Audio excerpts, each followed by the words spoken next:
10. Lessons from Marcus Aurelius. Keep watching till the end.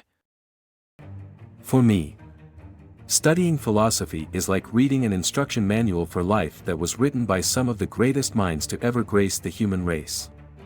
It was Epictetus who once said, "Philosophy does not promise to secure anything external for man, otherwise it would be admitting something that lies beyond its proper subject matter. For as the material of the carpenter is wood, and that of statuary bronze, so the subject matter of the art of living is each person's own life." One of my absolute favorite schools of philosophy is that of stoicism. The modern definition of stoic is a person who can endure pain or hardship without showing their feelings or complaining. This definition comes from the Stoic philosophy's belief that moral and intellectual virtue was the key to happiness, no matter your circumstances. Stoicism was not just an idea, it was a way of life that put an emphasis on what you did, and not what you said. One of the philosophers who has influenced my thinking the most is Marcus Aurelius. He was one of the last, good emperors, of Rome, who genuinely cared for the well-being of his citizens. Marcus Aurelius lived in a time where death was prevalent, and chaos was everywhere. He wrote a manual, for himself, which we now know as the Meditations. I don't think he ever intended to publish it to the public. He wrote it for himself, to deal with his own internal demons. Even though he wrote these words around 2,000 years ago, his insights still carry strong weight today. How can we apply his Stoic philosophy to our everyday life? Below are some insights you can apply to your own life. 1. Ignore what others are doing. Do not waste what remains of your life in speculating about your neighbors. Anything that distracts you from fidelity to the ruler within you means a loss of opportunity for some other task. Marcus Aurelius. We have a limited time on earth. Why waste our precious energy worrying about our neighbors? Why do we care what they are doing, what they are up to, and what they think of us? What we need to do is focus on our task at hand. What is our task? Whatever is our calling on earth, whether that means creating art, empowering others, or being a loving parent. With social media, we are addicted to what others are doing. We waste our mental energy being envious of others. We compare ourselves to them, we feel frustrated that we aren't as successful as our peers. We look at others with fancy cars, fancy cameras, and fancy houses. What if we spent our entire life ignoring what others are doing, and only focused on ourselves? For an entire week. Don't use social media. Uninstall all social media apps from your phone, and don't check your Facebook, Instagram, or any other social media network. Don't do anything for a week that concerns others. Focus only on your task at hand. This doesn't mean to totally ignore your friends and loved ones for the rest of your life. But try this experiment for a week to devote all your time, energy, and effort to your own needs. See how less envious, jealous, and focused you will be in your own creative work. 2. Reality is shaped by your opinion. There is no objective reality out there, we shape our own reality. For example, you can be a billionaire with all the material possessions you desire, and still feel like a failure. You might compare yourself to other billionaires who are even richer than you. You might be poor and living in a slum, but you might be supremely happy, because your heart is full of gratitude. Marcus Aurelius tells us, life is but what you deem it. He also reminds us, life is opinion. Whenever it comes to anything in our life, it depends on our own opinion of ourselves. We deem what is good and bad in our life. We shape our own perception of the world with our thoughts. No external reality exists outside of our perceptions. The practical way you can apply this mode of thinking in your life is this: see everything in a positive light. For example, let's say that someone talks shit about you to your face. Rather than feeling frustrated, you can tell yourself, I'm glad that someone is talking shit about me, it means that I am not boring, and doing something interesting. Furthermore, when people insult us, try to harm us, or criticize us, it isn't the insult which hurts us. It is our interpretation of what they are saying which hurts us. Marcus Aurelius tells us, "If I do not view the thing as an evil, I take no hurt." If we interpret others' actions as irrelevant, how can we feel hurt? Marcus Aurelius also tells us, "Reject your sense of injury, and the injury itself disappears." Any injury we receive in life is just our opinion. One metaphor I love is this: imagine you're in a boat in the middle of a lake. It is foggy and dark. You suddenly get hit by another boat, and you bump your head. You're angry and frustrated, and want to curse out the other person who just bumped into you. But then when the fog clears, you realize that the other boat was empty. Now you no longer feel angry, because you realize the other boat was empty. Realize that everyone else who tries to harm us is just an empty boat. Assignment. For a week, interpret every action that happens to you as positive. For example, if someone insults you, think to yourself, how can this insult make me a stronger person? See every opportunity as a growth opportunity. 3. Do less. In one of Marcus Aurelius' meditations to himself, he reminds himself the importance of doing less in life, and cutting out the superfluous actions from his life. "If thou wouldst know contentment, let thy deeds be few," said the sage. Better still limit them strictly to such as are essential, and to such as in a social being reason demands, and as it demands. What are the benefits of sticking to a few actions, and just doing the essential? Marcus Aurelius tells himself, "We are happiest when we do a few things, but doing them well." This brings the contentment that comes of doing a few things and doing them well. Most of what we say and do is not necessary, and its omission would save both time and trouble. At every step, a man should ask himself, is this one of the things that are superfluous? Unnecessary action will not ensue. Many of our actions and words are unnecessary. By not doing superfluous actions, we will be less stressed. We should always ask ourselves, is this superfluous? We need to cut out the unnecessary things in our lives. The less superfluous actions, words, thoughts, and emotions, the more focus we will have for what is really important to us in life. That might be time with your family, time to do your creative work, or the chance to help others. Assignment. For a week, always ask yourself, is this superfluous, whenever making decisions? You can apply this in many different ways. For example, if someone hurts you, and you feel upset, ask yourself, is this emotion superfluous?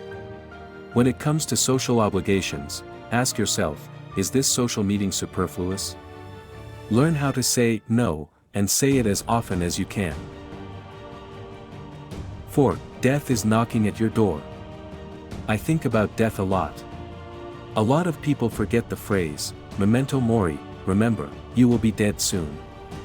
When we know that death is close, we don't waste our time. We don't waste our precious leisure time watching TV or other forms of passive entertainment. We rush into doing what we are passionate about, and work that is meaningful to us. We spend more time with our loved ones, and omit superfluous people and actions from our lives. Reminding ourselves of death gives us focus. Think about all the people who learn they have cancer or some other disease. Once they discover this, they drop all the shit they don't like doing in life, and only focus on what is important to them. Yet we all have the ability to only do what is important to us. By meditating on death on a daily basis, we won't waste even a drop of our time.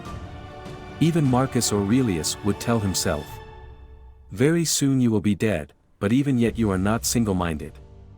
We need to be single-minded to our life's task.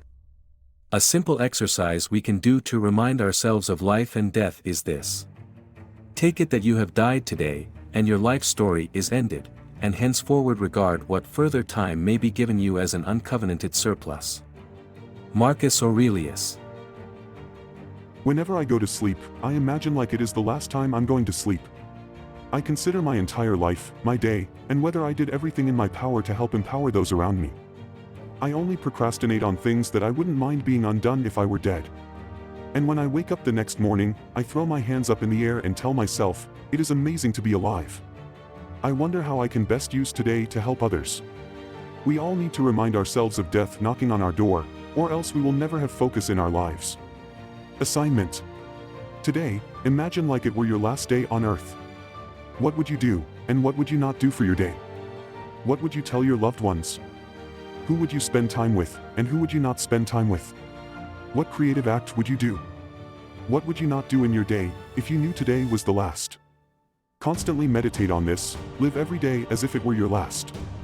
Because one day, it will be. 5. You're stronger than you think. If you want to be a world-class boxer, you will have to fight difficult opponents. You will get beaten up, break a few bones, bleed, and as a result, you will get stronger. Whenever someone tries to harm you, think of these words from Marcus Aurelius. How lucky I am, that it has left me with no bitterness, unshaken by the present, and undismayed by the future. The thing could have happened to anyone, but not everyone would have emerged unembittered. You're tougher than you think. You can't prevent others from throwing shit at you. But you can change your interpretation of the situation. Life is fucking hard. As the sages said, sometimes to live is an act of courage. And let us not forget what Marcus Aurelius teaches us. The art of living is more like wrestling than dancing. Assignment. Life isn't easy. Don't expect it to be easy. You will get punched, bruised, and break a few bones in life, figuratively and physically. Imagine yourself like the strongest person in the world. You're stronger than others. Whenever others try to harm you, imagine little arrows trying to pierce your golden armor. You're a giant, and others are ants trying to harm you. Whenever harm comes your way, remind yourself, thank God I'm so strong, this could have broken others, but it hasn't broken myself. 6. You are rising for the work of humankind. As humans, we live to help one another. No man is his own island. And the more we help others, the more we gain. It is a win-win scenario. No person would want to live on Earth if nobody else existed. Society is the glue which holds us together, and it is the reason we are alive and the reason we live. There are days where living is hard. We don't want to get out of bed. We don't have motivation or inspiration. Even Marcus Aurelius, the emperor of the Roman Empire, often felt like this. The meditation he gave himself to encourage himself was this. At day's first light have in readiness, against disinclination to leave your bed, the thought that I am rising for the work of man. Must I grumble at setting out to do what I was born for, and for the sake of which I have been brought into the world? Is this the purpose of my creations, to lie here under the blankets and keep myself warm? Ah, but it is a great deal more pleasant. Was it for pleasure, then, that you were born, and not for work, not for effort? We're not put on earth to feel pleasure. You don't exist to eat delicious foods, to see exotic places, or to feel good. You exist for your fellow man and woman. What brings us true happiness in life? It isn't just filling ourselves with pleasure. Rather, it is helping others and doing what we were made for. A man's true delight is to do the things he was made for. Marcus Aurelius, what were you designed for? It depends. What is your gift? It might be your ability to socialize, to make others feel loved, your skill for reading or writing, your skill for research, your skill for synthesizing information and data, your skill for making visual images, your skill for empowering others, your skill for teaching, or your skill for making the world a more beautiful place. Assignment: discover your gift, and figure out how you can best share it with others. If you don't know what your gift is, ask your friends, family, or your mom. Think about your gifts as a child, and how you can best use your personal gift to help those around you. How can you best empower humankind with your gift? Always meditate on this, and don't get distracted. 7. Never complain. Is your cucumber bitter? Throw it away. Are there briars in your path? Turn aside. That is enough. Marcus Aurelius. Why must we complain about the world? If there is someone who annoys you, just ignore them. Unfollow them from social media, or just cut your social ties with them. Do you hate your job? Either quit your job, or figure out a way to make it less painful or miserable. We often cannot change our external situations in the world, but we can always change our attitude towards it. And not only that, but life is all about making the best of what we have. A good meditation to think to ourselves from Marcus Aurelius is this. What is the very best that can be said or done with the materials at your disposal? Most of us don't have much time, energy, or money. Yet given our limited means, how can we make the best of what we have? Assignment. Instead of complaining about life, think of how you can best use your limited means to do your life's task. I like to call this a creative constraint. Think of your limitation or constraints as an opportunity for you to be more creative. Let's say your dream is to become a great photographer. Yet your camera sucks. Think of that as a creative constraint and a fun challenge. How can you make the best images with the crappy camera you already own? Let's say your dream is to start your own business. But you have no experience, money, or time. How can you turn that into a benefit? Perhaps you don't have any dogma holding you back when it comes to business. Perhaps by not having a lot of money, you can be more creative to be frugal with your business, and create an economical business. Creativity breeds on constraints, so harness your constraints in a positive way. 8. You can live happily anywhere. Let it be clear to you that the pace of green fields can always be yours, in this, that or any other spot, and that nothing is any different here from what it would be either up in the hills, or down by the sea, or wherever else you will. Marcus Aurelius. What causes a lot of misery for many of us is our homes, where we live, and the wish to be somewhere else. We might live in the suburbs, and wished we lived in the city. We might live in the city, and prefer living in the countryside. We live in the countryside, we might wish living at the beach. We live at the beach, we wish we lived on an island. If we lived on an island, perhaps we might prefer the convenience of living in a suburb. If you were happy with where you lived and the home you lived in, and didn't desire to live elsewhere, or in a bigger or better home, how much more energy, money, and attention could you have for better things in life? For example, I always get the grass is greener on the other side syndrome. I generally prefer to live in big cities. But my biggest learning lesson is that nobody is happy where they live. My friends in NYC wish they lived in Tokyo. My Tokyo friends wish they lived in London. My London friends wish they lived in San Francisco. And my San Francisco friends wish they lived in NYC. Rather, switch it up. Think to yourself, the grass is greener on my side. Even if where you live sucks, you can find positives in it. If you live in a boring place, it will force you to be more creative to find interesting things to do. And it might be an opportunity for you to start something interesting. You're the master of your own destiny, never complain where you live. Rather, reap all the benefits of the neighborhood or city or place you live in. Assignment. Write a list of the positives of your home, your neighborhood, or city. Never think of the negatives. And likewise, think of all the other places you would prefer to live. Then write the negatives of living in those other places, the cost of living, traffic, pollution, distance from family and friends, etc. And then seek to not complain about your home or where you live. And dedicate all of your creative energy to doing something personally meaningful. 9. Help the common good. He who lives for himself is truly dead to others. How do you find your purpose and sense of mission in life? Simple, think of how you can best help the common good. Marcus Aurelius reminds himself. Avoid all actions that are haphazard or purposeless, and secondly, let every action aim solely at the common good.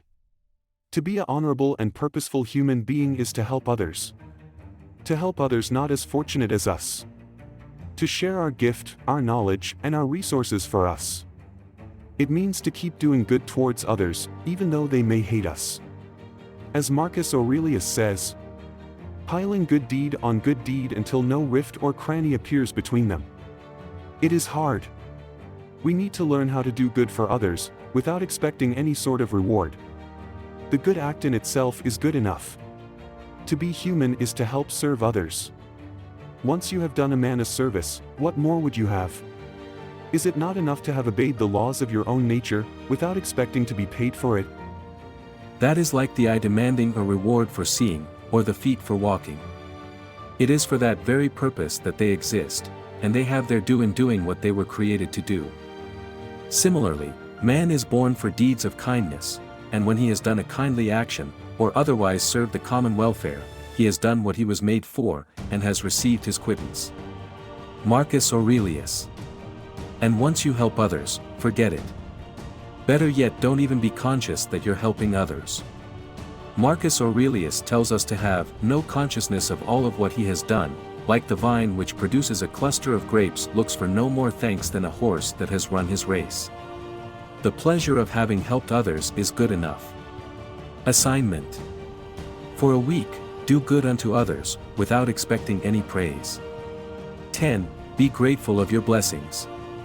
Do not indulge in dreams of having what you have not, but reckon up the chief of the blessings you do possess, and then thankfully remember how you would crave for them if they were not yours. Marcus Aurelius. No matter how wealthy or successful we are, we can never get everything that we want. Happiness isn't having everything in the world. Rather, happiness is being grateful for all the blessings we already have. Assignment. Count your blessings, and then vividly imagine if you didn't have those blessings. How much would you crave those blessings if you didn't have them? Conclusion. The Meditations, by Marcus Aurelius, is one of the few books that I have reread over 10 times, in different translations as well. It is a book that I know will guide me into old age. There is a reason why the Stoic philosophy of Marcus Aurelius has held up so well over the last 2,000 years or so. The stuff works.